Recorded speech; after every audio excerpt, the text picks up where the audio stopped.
All right. So news of the day kind of thing here. Not a whole lot to report on, but when you're getting this close to the playoffs, there's a lot to look at. So I want to start off with something that we're going to hear a lot of. I think any year the Oilers miss the playoffs, does Connor McDavid want out?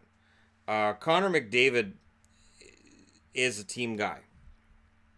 When he signed his contract, which is a rich contract, he wanted to make sure that he left enough money on the table that Edmonton was able to surround him with decent players.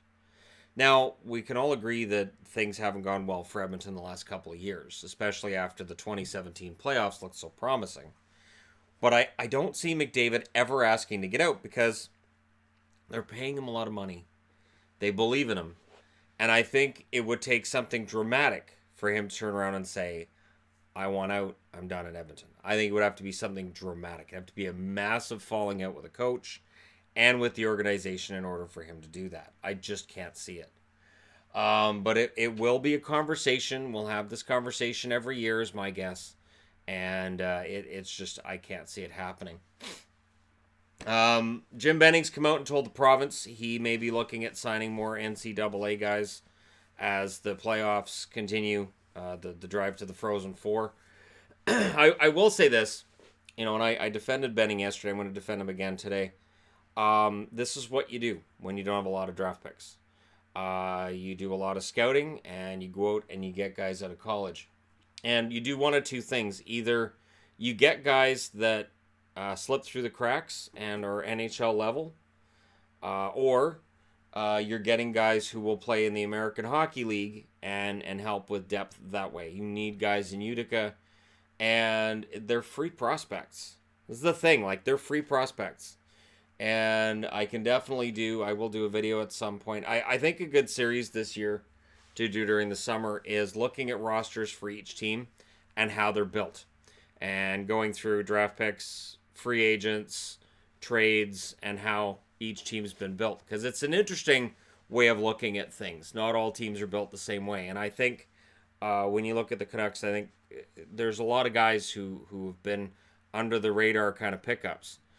And I think that there's other teams that have done it as well. I think the Capitals are a good example of a team that's gone out and got veterans that we didn't make it a big deal about at the time. That it's turned out to be pretty good for them. Now, if you're a Red Wings fan, you may not be happy to hear Jeff Blashill is highly likely to stay. The Red Wings have not soured on him whatsoever. In fact, they're likely going to sit down and start talking about a contract extension with him. So if you are a Red Wings fan who doesn't like Jeff Blashill, you might want to skip the last 30 seconds of this video. Kyle Turris was a healthy scratch last night. It's noteworthy because he got signed to a lot of money by the Nashville Predators to stay. With the amount of money and term that he has, I can't see him being on the trade block, but he really shouldn't be a healthy scratch. I don't know what's happened to Turris since he got to Nashville. He was one of my favorite Ottawa Senators when he was there. I was very surprised the Senators gave him up when they did. I get it. I get why. I get that he wasn't going to sign for the same amount of money he signed in Nashville for if he'd been in Ottawa, but he was good there and he had good chemistry with that team. And that's sometimes something that you see, and it gets underrated by fans, sometimes by media, and sometimes I think by the players. Matt Duchene's a good example of that. He's been struggling since getting to Columbus, whereas Mark Stone goes to Vegas, and it's been an immediate fit. So in some cases, players, it takes them a while, and in other cases, it works. And in Turris' case, it just doesn't seem to be getting any better. And then the fact Nashville won without him, there isn't really any impetus on Peter Laviolette to throw him back in the lineup for the next game. He probably will, but we'll see. Now, all year we've been talking about the playoffs and the format and how it's unfair. So let's take a quick look at where we're at right now. The Eastern cutoff for the playoffs is 81 points. The Western cutoff for the playoffs is 77. Missing the playoffs in the East, Montreal has 81 points. The Philadelphia Flyers have 76. Would not be in the playoffs in the West. So the only team that's technically getting hosed right now would be the Montreal Canadiens at the current standings. But it's really tightened up. This was a race that, between the West and the East looked like a race and the West didn't. It's really kind of evened up. This is why I was doing videos on the Turtle Derby in the West. I stopped because it's no longer kind of a laugher. There's some pretty darn good runs going on in the West, but there's also been a slowing in the East with some teams as well. Columbus being one that stands out, Montreal as well. To some extent, the Islanders. So when we look at the overall points, and I'm just looking at points, I'm not looking at games played. If you look at first place teams, of course, Tampa's number one with 112 points. That's a lot.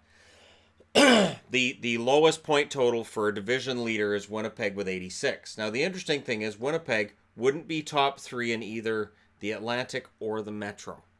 They would be a wild card team in the East. They'd be the number one wild card, but they'd be a wild card team.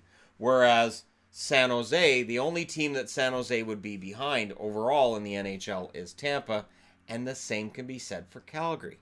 So while we've talked a lot about Boston, Toronto, and how unfair all of that is, Calgary and San Jose are the best teams in the West. It's not really close between them and either Winnipeg or Nashville. And yet, in a playoff series with Winnipeg, Calgary right now would be the road team. So even though they're 7 points clear, they would be the road team. So we've talked a lot about the whole Toronto thing. And the funny thing is, Toronto now is down to 89 points. They are behind Tampa, obviously, but they're also behind Washington. So they're no longer in a position where they can look at the Metro and say, well, we'd be leading the Metro. These things do tend to kind of even out. They're only 6 points clear of Carolina. They're 8 points clear of Columbus. And they're only 2 points clear of Pittsburgh. They have the same number of points as do the New York Islanders. So it's really kind of evened out. And the Boston Bruins have started coming back to earth as well.